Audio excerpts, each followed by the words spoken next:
Hi everyone. Let me go live.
Hi everyone.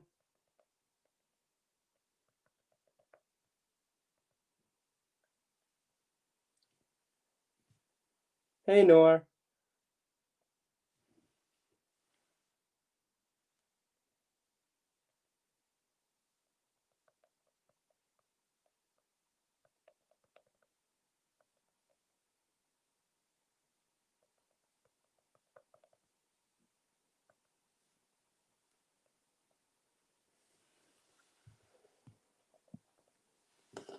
All right. Hi there everyone. My name is or Tafsir, and I'm back here again for the Medmentor live clinic that we hold weekly. So I'm a final year medical student at UCL, and I'm part of the Medmentor team. I've been on the UCL interview panel as an interviewer for the past 2 to 3 years. I have been part of outreach schemes, mentoring young kids in year 12 getting into med school for the last 6 years. And I myself got into med school, come from a state school, and with minimal help. So the whole point of Medmentor is to facilitate the application process for you guys, make it as easy as possible, remove as many barriers as we can. And one way we want to do that is through something like this, the Q&A session that we do weekly, for you guys to ask any questions that you have regarding the application process, regarding entrance exams, regarding interviews, personal statements, what you should be doing for work experience, hints or tips, what life is like in medical school, what life is like for doctors outside of med school, what about medicine in the field in general. Feel free to drop them below. There's question cards that come to me, comments that you have, and I'll be happy to answer them. We are also live on YouTube, on Medmentor website, and Twitter live as well. So feel free to join in any way that you want to. It's nice to see some familiar faces down below, and welcome to everyone who's joined us new. Yeah, feel free to fire away your questions. I see Maisha has joined from last week. Aru, see Biza, Adan. All right, guys, pop your questions below, and I'll try my best to answer them, and give you some hints or tips. So last week we had quite a few questions on extracurriculars. We had questions on interview type questions that can come up. What's good to do for your personal statement, work experience type things to go through. For extracurriculars, we established that you don't need to be getting gold medals in cycling Olympics or something to put it down in personal statement. It's just something that interests you and occupies your time outside of medical school, so that you feel that you have a de-stressor and you have other kind of like another outlet than medicine or academia in itself, so you don't burn out.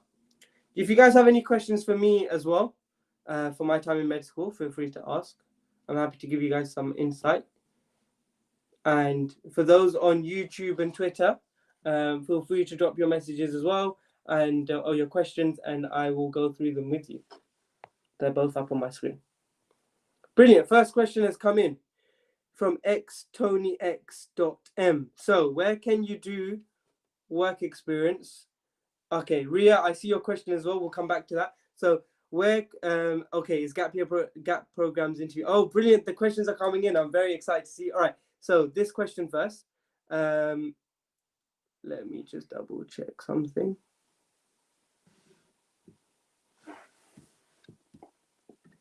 All right, I'll be back in just a second.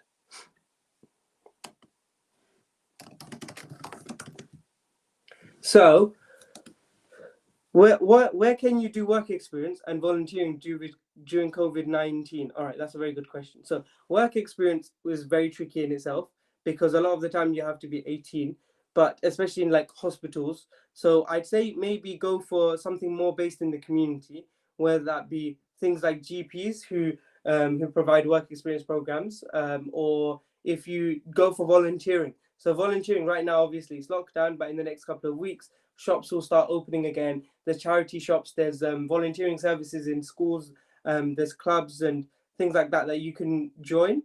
So don't think of work experience as just purely based on like, oh, I need to follow a doctor around, but think of it more as experiences in general. So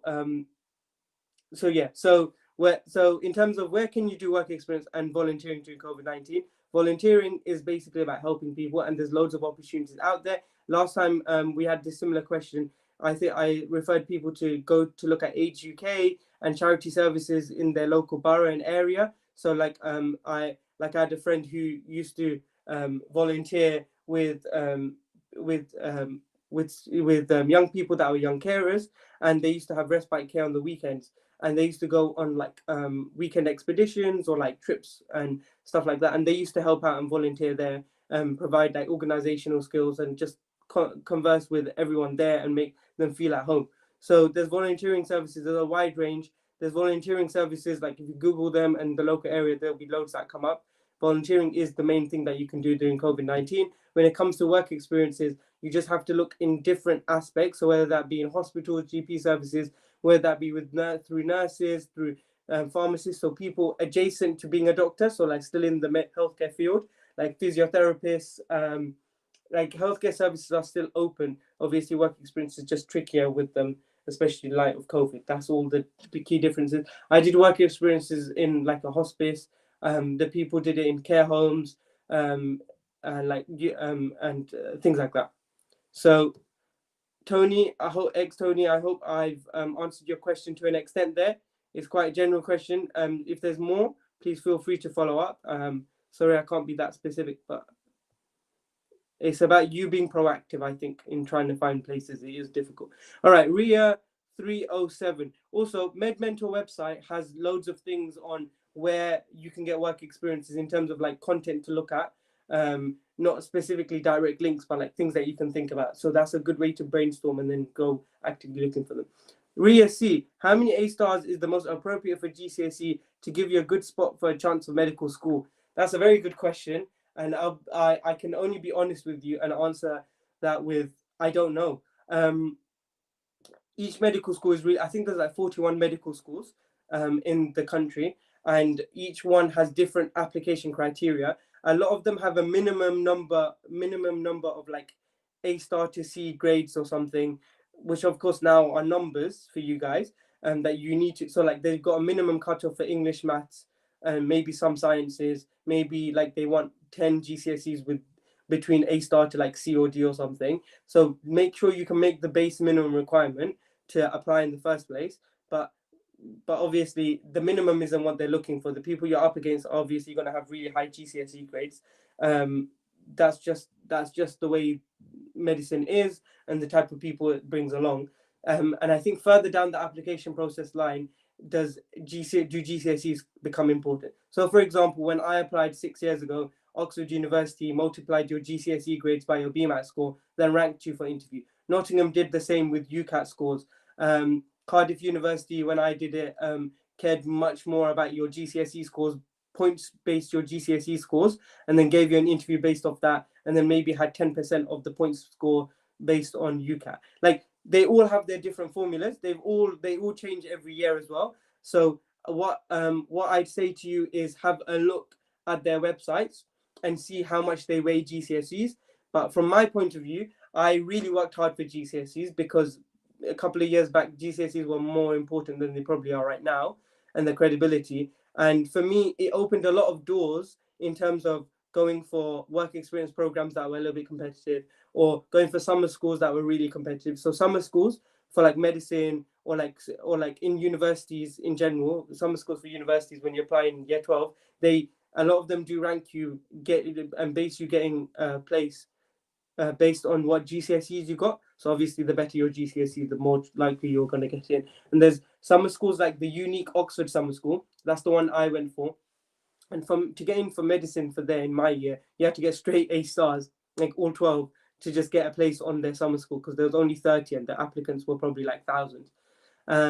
But then obviously there are other courses. So I did it in oncology because I didn't get straight A stars for GCSE. And oncology still had a high competition ratio, and you still had to get a minimum number of like quite a high number, like 8, 9 A stars to get in. And this was just for state school kids as well.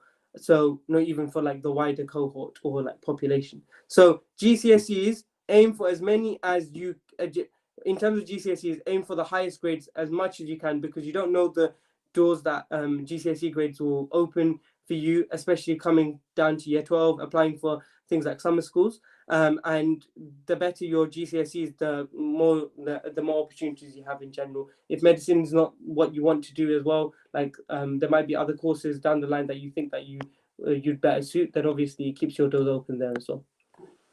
So not much of a direct answer, but more of, I'm sorry, is I can't give you like absolutes, Ria, C, but I'd say just aim for as many as possible. When I applied 6-7 years ago, everyone was like, if you can minimum get 4 or 5 A stars, rest A's and B's, you're probably in a good mindset.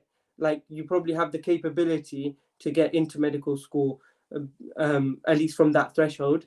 But as I told you, I know people who got like 1 A star in GCSEs and still going to med school, but they didn't get D's or U's obviously in their GCSEs. Like, so it's like that. Is a gap year gap program interviews the same as medicine interviews? Graduate entry program? Noir Al Dubai. So Noir, if you could just tell me what GAP programs mean to you. Is that like an acronym, or do you mean like gap year students interviews the same as medicine interviews? If you're talking about gap year students, Ria, okay, no worries. Hey Annie. If you have any questions, feel free to ask Tony. I'm happy that I could answer your question. If you guys have more questions, feel free to carry on dropping them below. Hi, Science Waffler. It's good to see you again. Thanks for joining us. Okay, so Noir, if you can just clarify what you meant by GAP, by GAP program interviews the same as medicine interviews. Because I'm not sure if you're trying to talk about graduate entry, but maybe just GAP year in general. Fine. Okay, I'll come back to that question. The next question I have is from S.Hazai. So how would you answer that you are the health minister? Where would you invest in the NHS? That's a very good question, because that's a question I got asked in my Cardiff Medical School interview. I'm not sure if I answered it that well 7 years ago, but I definitely have better insight now, seeing as I've asked similar questions in UCL interviews before. How tables have turned. So what I'd say when it comes to that, okay, let's have you guys put, where if you had £1 million, or let's say 100 million, let's say if you had 100 million pounds and you're the health minister of the UK, tell me who the health minister of the UK is first, because that's a common question to ask in interviews, and then answer me the question, where would you invest it? And maybe a sentence on why. If you don't want to answer why, that's fine, but where would you invest it? And then we'll take it from there. If anyone wants to comment that, S.Hazai as well.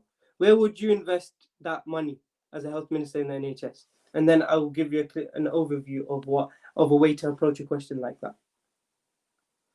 So as you guys are replying, I'll tell you my answer for it. So my answer for spending like £100 million on something was on the NHS. I think I went for cancer research, because I had like quite a lot of oncology interest when I applied for medical school. So I knew that if there were questions based off cancer research stuff, I could quote facts or figures, had BBC News Health articles that I'd known about in the background as well. So that's the stuff that I had. And so that's why I talked about that. I talked about how actually by 2050, and so this is where it's important. Who's the health minister of the UK? Ariana Jess. Has anyone answered that question? No one has. Okay, so the health minister of the UK is Jeremy Hancock. He is the health minister, the MP in charge of health and social care, I think. And in my time, it was Jeremy Hunt, and everyone just like, it's good to know that, because if you don't know that, they'll be like, okay, so you want to enter this profession, you don't even know who your ultimate boss is or who's in charge right now. So I said that I'd invest in oncology or cancer research. The reason being is because by 2050, there was like a estimated number of like, I think like 1 in 2 people in the UK would have experienced cancer, like had cancer, or will have cancer by 2050. It affects a lot of people. There's a lot of suffering when it comes to cancer care in general, and there's a lot of limitations even to this day after the progress we've had. But because of the progress that we have had so far, there are foundations to build upon, and so therefore the money going towards it will go towards kind of refining those processes that we have for cancer care, and add to kind of the revolutionary research methods that have been started already, and help in terms of patient care for like charity services for people who have cancer, and towards support groups. So thinking about it more holistically and people's patient care holistically in that sense, not just the research side. But also I'd say on the flip side of that, so it's good to always evaluate your perspective, because they're telling you to think about this question, not just give one answer. On the flip side, there's also many other things that I'd look at as well before I look at cancer. So I thought it through, like, oh, I'm going to think about maybe heart disease, because that's a leading cause of death in the population. Those are like what they're called. They're called non-communicable diseases. At the time as well, like Ebola was quite a big thing 6-7 years ago in the news.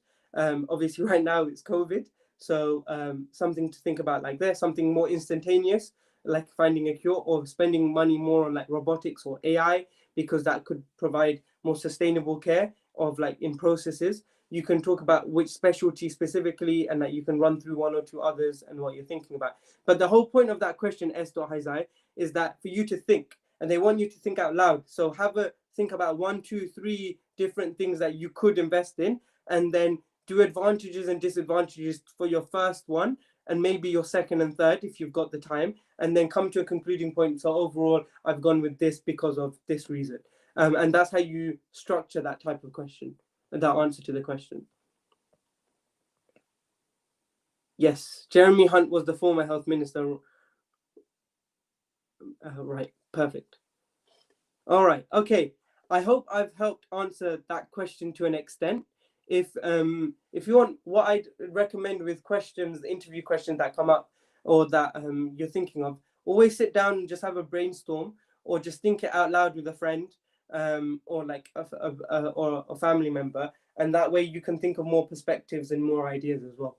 So I'd encourage you guys to brainstorm, practice answering these type of questions, think about ideas, so you can bring that forward to normal interviews. Any other type of questions? Do we have more interview type questions that people want to ask? Any perspectives that people want to ask on anything in terms of tips or tricks for the interview? Any advice anyone would want? Where can I find a list of interview questions? That's a very good question. I wish I could find that list of interview questions. I think, Ariane, I've mentioned in previous Medmentor clinics for people to have a look at the there's like a interview questions book for medical school. So where can I find a list of interview questions in general? So medical school interview questions book by the ISC Medical Company. It's on Amazon, and that book goes through a lot of common interview questions that people ask in medicine. They're quite generic, but also those are very similar to the questions you'd get in any type of interview. And it also gives you ideas of what type of things you can talk about, for and against, arguments, opinions, some information. And that's what I use to kind of form my basis and my theory, and then expand upon that myself. Yes, they probably do. And Medmentor also have like loads of stuff about interviews and like packs, and like on the website, a bit of advice and stuff like that. When it comes to UCL interview questions, question marks, the science waffler, what do you mean by that? I can't disclose the question that we ask the questions that we ask in UCL interviews, but I can obviously talk about what we test on. So I talked to you. I said, is gap interviews the same as medicine interviews? So gap being gap year interviews. I think Noah. So yeah, there's loads of free resources. Thank you. Is that I maybe don't know how to pronounce your name, Royson. Sorry. Noir, is gap interviews the same as medicine interviews? So if I've interpreted your question right, yes, people who are on a gap year and apply to medicine, I mean gap programs to medicine. Noah, I'm sorry, I don't understand what you mean by gap. What does GAP stand for? Does that stand for graduate entry medicine or something? That can't stand for that. Gap programs. Why is it capitals? Gap programs for medicine. Sorry, I've not heard of that before.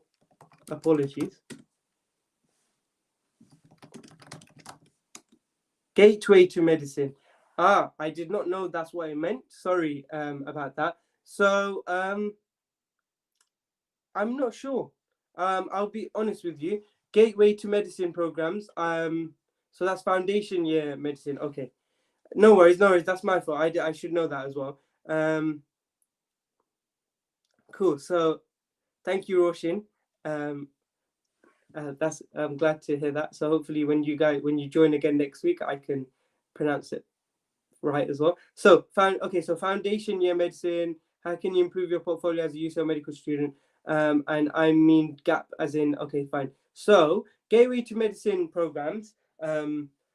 I'd say just go on the website. I'm sorry, I don't have any specifics with that. In general, when it comes to like UCL and when they give widening participation grades out to people who go by the criteria, or like places like Anglo Ruskin Med School or other med schools that don't have a specific program, they ask the same interview questions as everyone else, but they just decide in terms of grades differently. So they lower the grades for applicants if need be. When it comes to gateway to medicine, I think if that's the foundation year, like King's College have an extra year that you can have on top of the 5-year program. So that's a foundation application. I think you do get assessed differently. So your cohort, you don't get compared to the 1,000 applicants that have applied to the classic MBBS like 5-year course. You got compared to everyone in the 6-year one, the foundation one. So that's definitely different. But in terms of the questions they ask, I wouldn't know. And that's maybe something for you to find out. I wouldn't think they'd be grossly different. I'll be honest with you. They'll be very similar, if not obviously the same type of questions. I can't tell why you would need to ask someone just because they're from a different background, a different type of question. Maybe the questions might be easier because that's how you want to try and level the playing field. But a lot of medical schools want to level the playing field by reducing grades for entry into medical school rather than the actual interview style, if that makes sense. So Noir, I'm sorry I can't give you a perfect answer there, but I'd encourage you to look on the website, specifically on the GAP program websites that you're looking for, because they are specifically different between each other as well. Okay. Noir, you're welcome. Thank you very much for your question as well. Really appreciate that.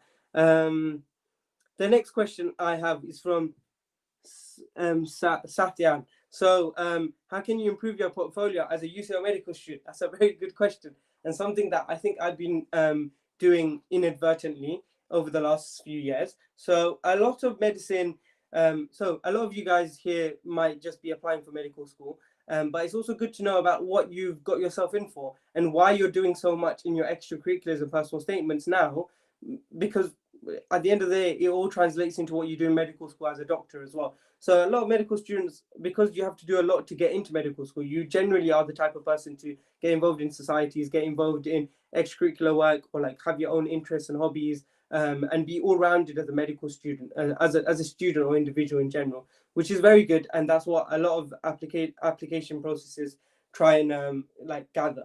So as a medical student, what you want to do is really aim for high grades. If you want to improve your portfolio, nothing looks better academically. And okay, fine. So when it comes to a portfolio, you need to think about what type of portfolio, first of all, you want to gather. So whether you want to gather an academic portfolio for research purposes, whether you want to do one medical education based because you want to be a lecturer in the future, and teach in medicine, or you could want to do like, and by the way, these aren't exclusive. It could be all different types. Whether you want your portfolio to be good because you want to have a portfolio career in social media, or in media in general, in writing, content creation, in like having a YouTube channel or like stuff like that. If you want that to be part of your portfolio, that's your content creation portfolio. If you want to have a better portfolio as an all-round clinician or a surgeon or a medicine or someone who works in medicine in hospitals or in GP, again, they're a little bit different. But so like research is quite important for a medicine portfolio. From the offset, to get into F1, F2, you get extra points for getting into audits, stuff that you might have heard of, you might not have.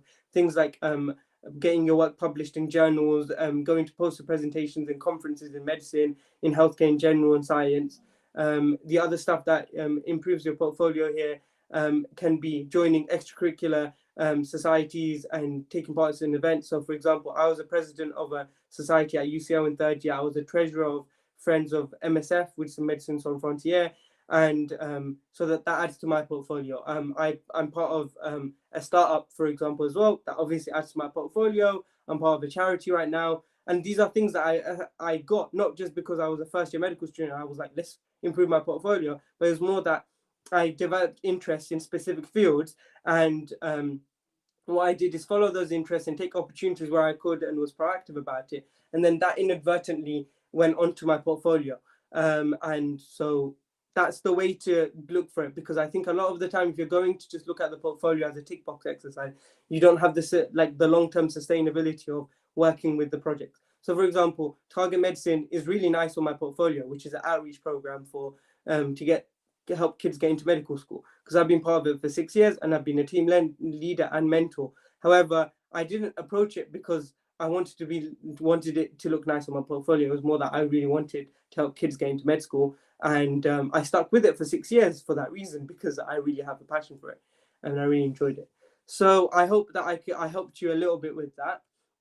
If you have follow-up questions about portfolio as a medical student, feel free to add below. How did you prepare for the UCAT and BMAT, and when did you start? That's a very good question. How did I get involved with research at UCL? So, Satyan, I don't know which year you're in UCL Med School. I'd say in second or third year. In third year, you start being exposed to research in general in terms of your BSc year. That's why we do a intercalated degree. But then after that, in clinical years, you have plenty of opportunity to get involved with research, because you're working with consultants every day on your clinical years, and they actively will ask you to get involved with research, and proactively you can ask them, because each consultant has to do X number of research projects in a year, and they always need hands to help out. If I were you, I would also check out like a few YouTubers out there who are quite big on the research sphere in medicine. And feel free to drop me a message if you haven't found anything by then. All right, cool. I'm going to move on to Adham Laguda's question. How did you prepare for the UCAT and BMAT, and when did you start? That's a great question, Adhan.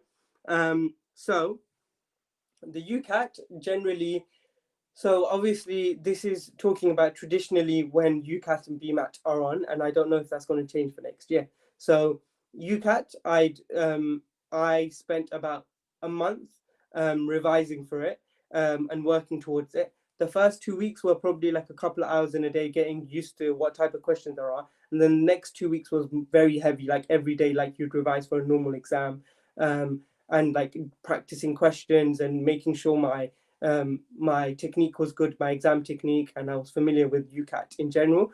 A lot of people some people spend 6 weeks, some people like to spend like a couple of months just like doing random questions and then intensifying it closer to the time. I think everyone ends up putting in similar amounts of hours, but what I'd say is 2-3 weeks before the exam, some really hardcore revision. A couple of weeks before that, I'd say just like test it out and how it goes. I wouldn't say start revising now if you're applying next year or something. You need to focus on your academic grades, and I've seen a lot of people slip up by doing that. Like they've worked on UCAT and BMAT stuff throughout the year, but in year 12 they didn't do well in their mock exams or when we had AS levels, and then all that hard work is for nothing, because you still need to get a base minimum of 3 A's predicted or 3 A stars or whatever that you need. Or so prioritize your academia in school and closer to the exam time, we prepare for the UCAT. Same with BMAT. I think a lot of people spend about 3 to 4 weeks on BMAT prep just because of how the admission cycle is and how the timeline goes. But again, 2 weeks of intense revision beforehand generally is what I'd say. Again, it's very different between people, but that's what I'd recommend. In terms of how did I prepare for the UCAT, I prepared by using the past papers on the website. They were really, really good, and they were quite representative of the type of crazy questions that come up. I used revision books in terms of, I bought a book or two about like revision tips or like techniques, exam technique on UCAT questions. That really helped me out because I'm a theoretical learner as well as a practical one. So that helped me put procedures in place to revise for UCAT. But really and truly, UCAT is practice, and it's kind of like how good you do on the day. So put the preparation in. I think a lot of people use loads of, some people have started using a lot more like websites where you have to pay for courses and things like that. I'd be wary about that. I'd ask people if you know any people that had done courses and paid for it before, if it's worthwhile or not. A lot of courses in general don't seem to be worthwhile people's money compared to what you could do yourself. So be prepared. And that's similar for BMAT. The BMAT website is brilliant. They have loads and loads of web papers out there for you to read through and practice. And I'd say definitely do as many of those papers as you can. They have it all the way like stretching back to like 2000s, or they're at least there on the website somewhere. And again, they're very representative. And I used a book to help out, but also, of course, there's loads of YouTube videos out right now to help you with BMAT type questions, and there's programs as well that you can pay for, but that's up to you to look at. Fine. So in terms of UCAT and BMAT, do prepare. Spend about 2 weeks of intense revision and maybe 2 to 4 weeks on top of that in terms of like getting your head around the type of questions and exam technique. Use resources that you think that you know are or think are reliable and are good. Don't spend crazy money on courses because they don't tend to normally help. And be ready on the day. These exams really do test your cognitive functioning on the day. So if you're not on point on the day, it's very difficult. You can't like memorize answers like you would normally for a normal question and then just go for application, because it's more about practice. Okay, thank you. What are resources that you use for BMAT and UCAT? Is Abby's question that has been asked. So the resources I used, so the Medmentor website has a few blog posts about UCAT and BMAT, and there's a few resources that we recommend on the website. So feel free to have a look there and search. I did my BMAT and UCAT 6 years ago, so obviously things have changed since then, or 6 or 7 now. In terms of the resources I'd recommend not using the ISC Medical's BMAT, UCAT, however 100 many questions book, because I think they were very much off the mark in terms of how hard questions were and how much time needed for them. So I'd recommend not using those. I did use a Kaplan book in the UCAT for techniques, but again, that was 6-7 years ago. I don't know where that book is now. And for BMAT, I used a Pearson View book. I think it was like a blue or white book. It's the official BMAT book, and that helped me with techniques. So as where you can, please use the official resources. And since I did the exam, the UCAT website is insanely much better. Those mock exams should be your main resources. And when it comes to the BMAT exam, the resources that they have on the official website are really good, and go through that website. There's CGP revision guide as well there. I think there should still be one that gives you, for biology, chemistry, maths and physics that you need to know for one of the sections. They go through all the information free on that. And obviously there's YouTubers out there that do loads of BMAT and UCAT based resource help. So have a look at all those. Adham, thank you very much for your question. You're very welcome. I hope I've answered it to a good extent. Guys, if you've enjoyed this live stream to this point and you like what Medmentor do, please do comment below with feedback if there's anything we can improve or do. And please share with your friends that you know who are applying for medical school and stuff, so that we can benefit as many people to get through into medical school and hopefully become doctors as well. So just a side note, if you could do that for us. Thank you so much. All right, guys, keep your questions coming. I think I've run out of questions for the time being. So if anyone has anything on their mind in that sense, feel free to ask. Thank you for all your comments and questions. The science waffler, you said UCL interview questions ? If you want to come back to that question, or if you were just replying to a comment above, that's fine. So just let me know. That's fine. Brilliant. Keep your questions coming, guys. I'm just here. I'll take a little break.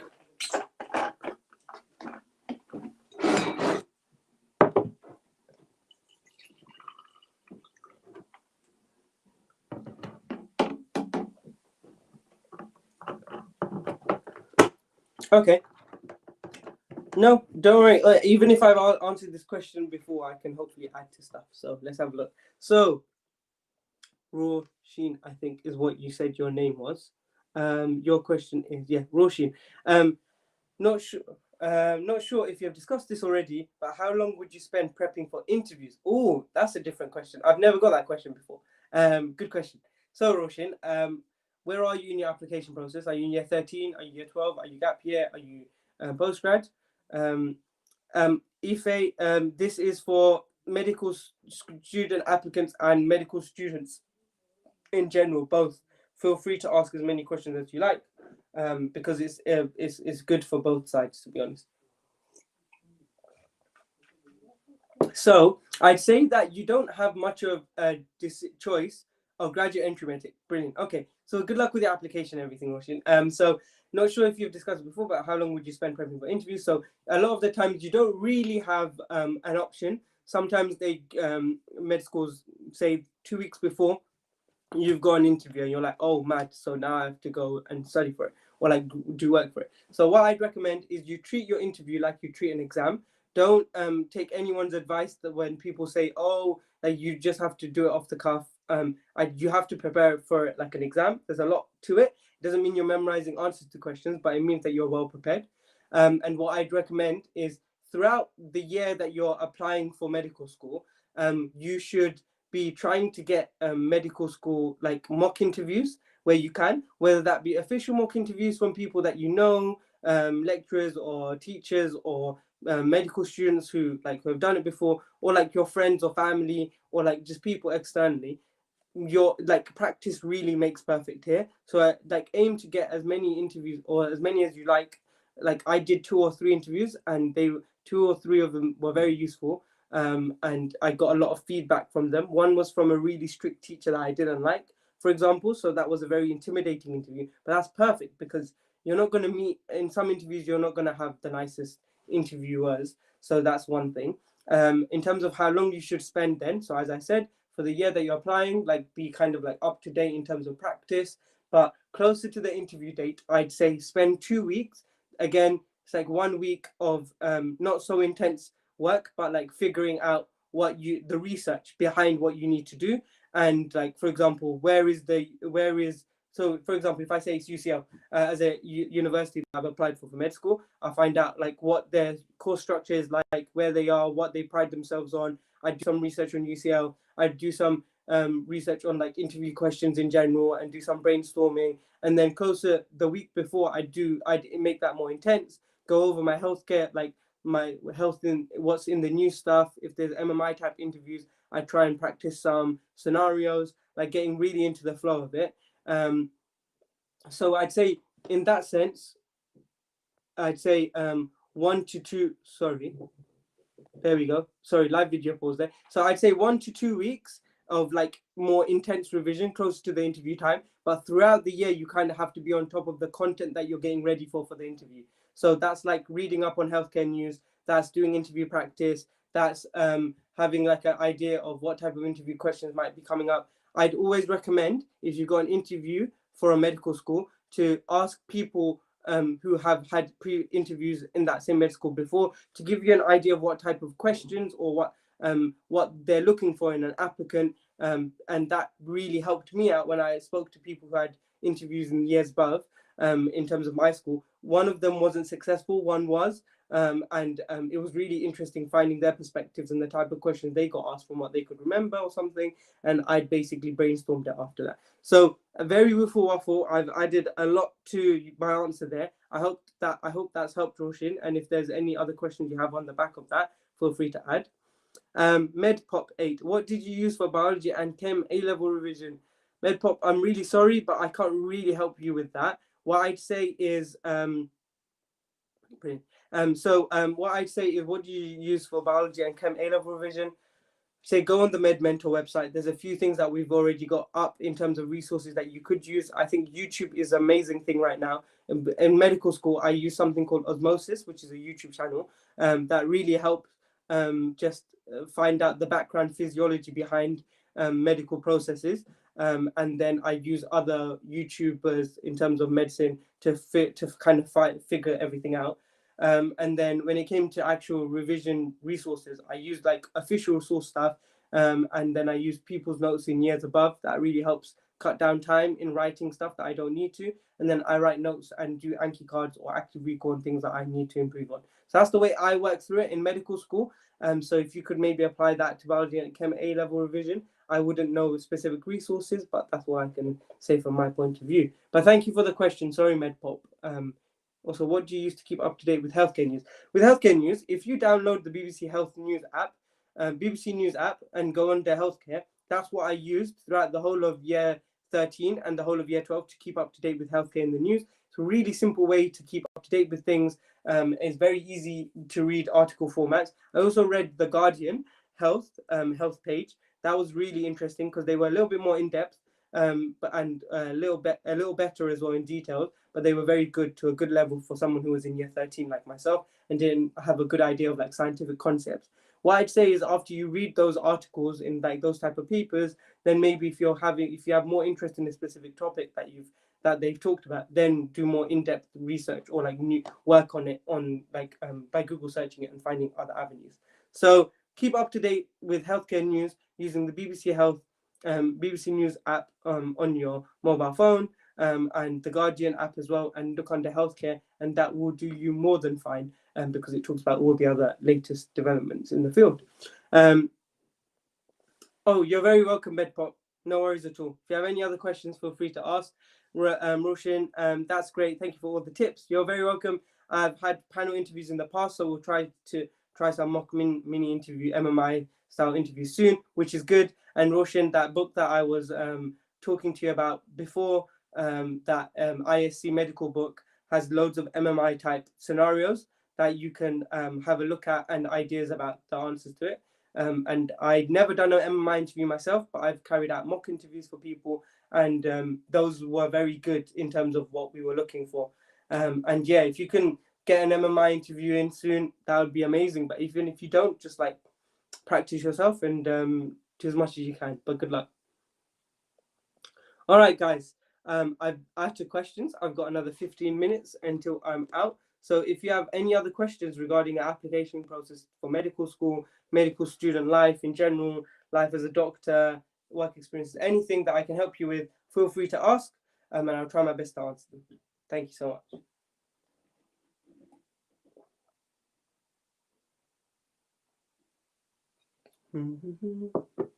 All right, we've got 7 people on. MedPop, do you have any other questions? So if I could ask you guys a question, what's the scariest part of the application process for you, or what are you most scared about in the application process? And maybe we can have a look and tackle that, or even like why are you scared of certain things? Feel free to drop them below. Happy to answer them.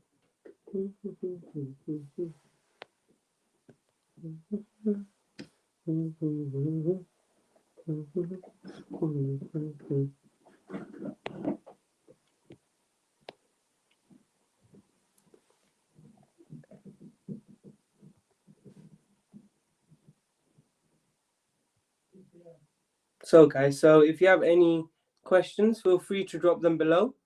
Hi guys on YouTube and Twitter. There's not many of you guys on that today, but and Medmentor website. Feel free to ask questions on that as well. The interview process, MedPop, that's a very good point. Why does that interview process scare you so much? I'm sure you can talk to people. I think that's really good. But that's fine. Have a think. Is there anything that I can help you with in that? mind blanks during interviews. Another aspiring medic. That's a very good point. So I've had my mind blanks during interviews. I think it's really important to just take a step back and not quite literally because you're an interview table or whatever.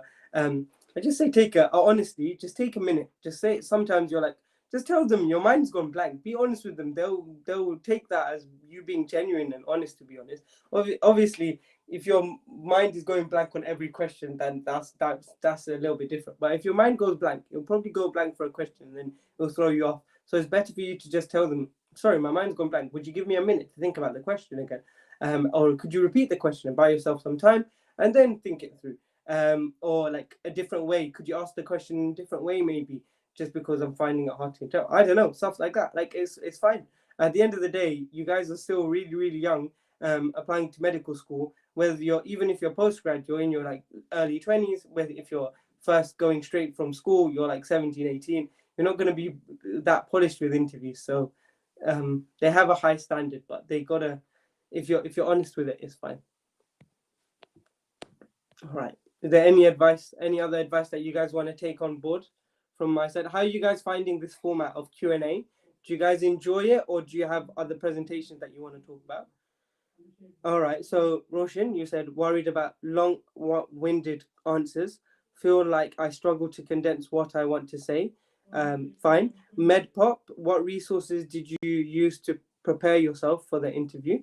So I'll address Medpop's one first. The resources that I used to prepare for the interview included the ISC medical book. So as I said, ISC medical interviews book or something like medical school interviews book. It's literally called that. That was the most important thing for me. Since then, there's loads of stuff out there on the internet now. Medmentor have some stuff as well, so check out our website on it, and a lot of stuff more on YouTube as well. And then from that, I brainstormed questions that I went through. And I'd say the best resource, as I mentioned to you before Medpop, is trying to find people who have had an interview in that medical school before, because they will give you a better idea. So those are your resources. People and your networks in years above, or people who have had those interviews, that book that I talked about, the ISC medical book, the internet in general, brainstorming, going through your personal statement really, really, really well, going through healthcare news articles and giving you a flavor of what type of question, like the content behind medicine in general, because obviously you're not going to be exposed to it every day that much. So stuff like that. Medpop, I hope I've answered your question there to an extent. Roshan, worried about long-winded answers, feel like I struggle to condense what I want to say. As you can tell, I'm very much a waffler, and I very much find it difficult to condense what I say. But in an interview format, I think what you realize is articulating your points is really key. Articulating your points well comes by practice. And the more and more you practice answering certain types of medicine questions, the easier it becomes, the more points that you know or like phrases that you can use rather than waffling about a lot. But I wouldn't worry about long-winded answers that much. If they need to cut you off, they can. And kind of just check yourself in the middle of an answer, like, hold on, where am I going with this? And what should I do now, like in this thought process that I'm going through? But don't long-winded answers is better than having nothing to answer at all. So that's fine. Maisha, that's a very good question. So you said how to stop comparing yourself to other people when you see others getting interviews, but you're still waiting to hear back from unis. Maisha, don't worry about that, because we all have to go through it. I think it's worse for medicine, because even when all your friends apply for university, they'll start getting offers straight away and stuff like that. But whilst in medicine, when you apply for medical school, a lot of the time it's just trying to get an interview, and that's what you're glad about. So like at the end of by the time I was in like December, my friends had already offers for like 3-4 universities that weren't medicine. But like for me, I only had like one interview, and that didn't go that well at that point. And so it was like, I don't even have an offer. What is going on in my life? So I've been there. What I'd say is the perspective is that when you're comparing it to other people, it's just at the end of the day, it's about you getting that one offer, right? One offer will and one acceptance will make you become a doctor, no matter where you are in the country or world, as long as you go through med school, right? And so the perspective is, I just need one interview, one offer, and that's it. I'm going to go for it. And that's my point. That's the way I was thinking when I got my UCL interview. I've got this interview. This is my opportunity to get this offer and get into med school, become a doctor, and that's it. That's the only thought process I had, right? And so when you wait for that interview, you don't need to compare yourself, because everyone has different criteria. Everyone's different, better at different things in the application program. You don't know what they're looking at more than the others. And you don't know, like, we don't really know what algorithms they use to kind of shortlist you for interviews as well. So you can't even really be self-critical to that extent. You can only be self-critical or reflect on it. Rather than self-critical, it's good to reflect on things at the end of the process to see if you did get interviews or not, or if you've not done well or not, and then reevaluate from there, which I would definitely encourage, which is that. Roshan, you're very welcome. Medpop, you're very welcome. Maisha, if I've answered your question to an extent, but like, is there anything else that's on your mind regarding this? Because that's a very common thing to have, and I think a lot of people, the people that you're comparing yourself to, or like people do compare themselves to, they're comparing themselves to someone else or you as well. So everyone's in that same frame of mind, and it still continues in medical school. And when you grow up, it's just, I think, natural. And I think it's difficult to, it's just, you have to try and internalize it as much as you can, and reflect upon why you're comparing yourself to others, and look at how much you've got to offer to the table and your options and perspectives. No worries, Maisha. Hopefully you don't feel like that too often, which will be good. All right, Medpop, what do you do if you don't get any interviews? Good question. So if you do not get any interviews, what I'd say is, it's up to you. At that point, you've got to reevaluate your application process and try and figure out why you didn't get an interview. A lot of the times you can email whichever university is and get feedback on why I got rejected. Sometimes they reply back with something. Sometimes they reject thousands and thousands of people, and they can't answer anything back for you. But yeah, it's more about maybe talking to a few teachers. Maybe if you were lacking in something in your personal statement, in your academic profile, in your entrance exams, if you knew your UCAT or BMAT was very, very low, and you probably had a hunch, but then still went for the application. If you didn't get an interview, it's based on those type of parameters, and it's good to know what it's based on in general. And yeah, so if you then don't get an interview and you've reevaluated, you then want to see if you can improve those things in the summer. So for example, if you hadn't had enough work experience in a hospital in your personal statement, maybe that's what you want to do, and that will help you out, or get more experience in general. So you'll spend the next summer doing that and then applying for the next year if you really want to go for medicine and take a gap year. Or you could go into a degree that you're interested in to an extent. A lot of people did biomed, and after they did biomed, they went to do graduate entry medicine. A lot of people took gap years. A lot of people looking at medicine abroad. A lot of people just changed their whole career path because they thought it's not worth going for again. They have other interests. So there's loads of options. It's obviously very personal to you, but those are the things that you'd be thinking about. All right, Faiza. So thank you very much for your question, Faiza. So how should I prepare for online interviews? I've applied for dentistry, but I think the same MMI style will be as for med. Yes, agreed. Dentistry has very similar MMI type interviews to medicine. When you say how should I prepare for online interviews, I still do the same preparation as I do for normal medicine interviews, which I've gone and mentioned in the live stream, which will go online as an IGTV if you want to look back on it. So still do the same stuff, look at your personal statement, read the books that you need to, go through brainstorming interview questions. But when it comes to online interviews, I'd say practice mock interviews online if you can get a chance, whether that be friends, family, teachers, or whoever you know. Doing it online will really give you a good feel of what it's going to be like in terms of that formality. And it will show you what type of mannerisms you take up. Like, for example, I'm using my hands right now. I don't know if you should or you shouldn't, or you're shrugging your shoulders, or your mouth does weird things, or you get distracted and look at a wall. These are small things that is really important to find out when you're doing mock interviews. And the best way to do that is by doing an online mock interview and getting that kind of sorted there. So I'd say practice through online mock interview, or even just speak to a friend online and do like mock interview type questions with each other or something. Like go for stuff like that. Faiza, I hope I've answered your question to an extent.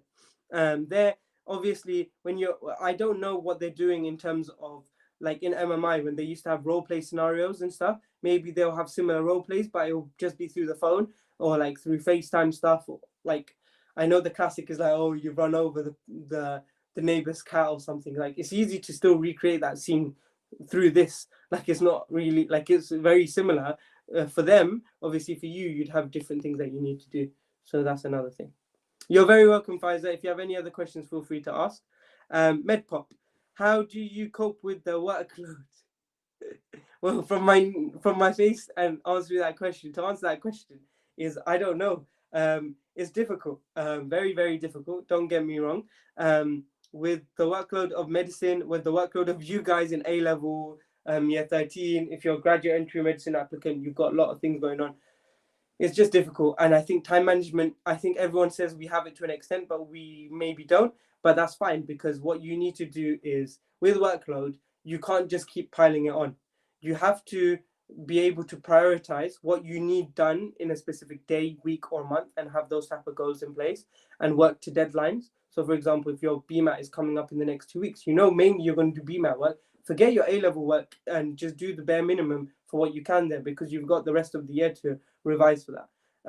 There's like crunch times in medical school application processes. There's crunch times when you're in medical school and you've got deadlines and exams. And that's when you kind of like gear up and you get the resilience. You get less hours of sleep, but maybe more productive in work. You concentrate much more in the work itself and get less distracted with procrastination, with social media, with games, movies, whatever entertainment that you have. You kind of like for example, closer to my exam times in med school. So med school, like in clinical years, we have 11 months to do our placement and study. And in the first few months, I'm working a lot of my project extracurricular stuff. I'm going to clinical placement, learning some stuff here or there, sorting my notes out so that I know closer to the time of the exams, I don't need to write notes, which take a lot of time. I can just focus on active recall and have like a resource bank to look back on that I know updated guidelines and notes. And so I spend the year working on that in the background. And then 2-3 months closer to exams, I stop all the extracurricular projects I'm doing, and I start focusing on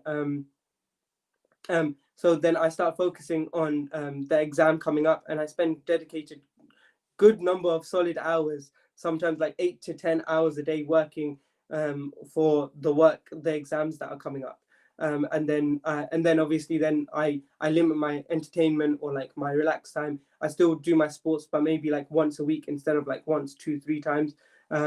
Or I'd like watch a movie like once a week with like family or friends and like chill with them. So like you still have to have the balance, otherwise I'll go crazy and burn out during exam period as well. So hopefully I've mentioned how to cope with workload to an extent. And last question from Adam. I'm going to leave in the next 1 minute. So I'm going to answer Adam's question and leave. Guys, thank you so much for tuning in. So hi, I'm deciding whether to take RE or fine art as an AS and take one as an A level. Okay, which do you think medical schools would prefer as an A level? I think Adam, go with whatever you enjoy more, and whatever you are gonna get a higher grade in. A lot of the time, the medical school is very interested in your A level grade, getting the A basically or A star, and if you're more likely to get an A or A star in one more than the other, and you enjoy it to a good extent, and a lot of the time the reason why you enjoy it is also because you're good at it, then go with that. So whichever one you're projected to get a higher grade and you're more confident in, the one you're more enjoying, that's what you'd go for. Whether it's between RE or fine arts, they're both very different, and that's what they'd like in an application anyway. So like, and obviously if you've already got chemistry and you've got biology or maths, most medical schools are calm with whatever. In terms of AS, I don't know if they care about AS anymore. So just figure out what you need to do for year 13, and that's the main thing. So RE or fine art, they both sound really amazing. And for someone who's just been doing science for the last 5 years, it sounds exciting either way. So good luck with it. Roshan, you're very welcome. Thank you very much, all of you guys, for joining and asking your questions. I hope I've been helpful, as helpful as possible in answering your questions. Please join us every Saturday. We have this Medmentor Clinic, tackling your questions. I'll be here 5 to 6 or 6 to 7, sorry, 6 to 7 p.m. Maisha, thank you for joining from last week. Feel free to ask any questions. We want to help you guys get into med school as much as we can. So that's why we're here. Please do share Medmentor and this clinic with your friends and people that you know that this might benefit. And yeah, just look out for all our social media content and let us know if we can help you in any other way. Thank you guys so much. Take care of yourselves. Enjoy your weeks, and I'll see you all soon. Bye.